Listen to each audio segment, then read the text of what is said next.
Action. I'm Sir Isaac Newton. I'm sitting by a tree. I'm waiting for a revelation to hit me.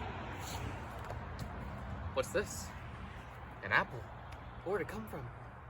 The tree? I understand. Motion, Newton, physics, acceleration. I understand it all. I understand! For my first law of motion, it states that if an object is moving or if it's at rest, it will continue to be that way until another force is exerted upon it. That's it.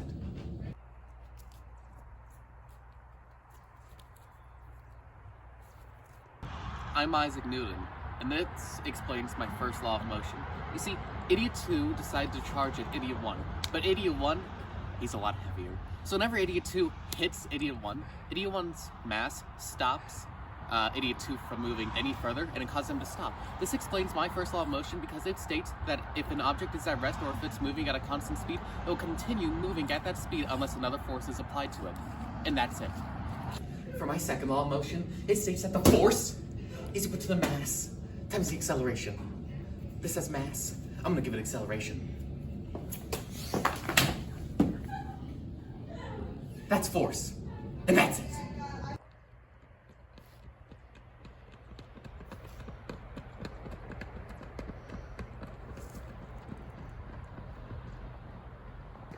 My name's Sir Isaac Newton, and this was my second law of motion. You see, we had a cross-country runner, the tall, lanky one, and a football player, the short, stocky one. And they were running down a road. Obviously, the football player's heavier than the lanky one, so that means that the mass of them times the acceleration, how fast they're going, equals their total force. And by using this, we can see that the football player most likely had a bigger force because he's a lot heavier than the other one, if you couldn't tell. And that's it. Welcome back to the show. My name is Sir Isaac Newton, and this is my third law of motion. It states that for every action, there's an equal and opposite reaction. For example, we have a fat guy. He really wants the cookie in this other fat guy's pocket. So the fat guy is gonna push on the other fat guy to try and topple him over. Newsflash, they're both the same weight. So because of my third law, it means that the other fat guy's gonna push back with an equal and opposite force onto this guy, making them stand still. That's physics, and that's it.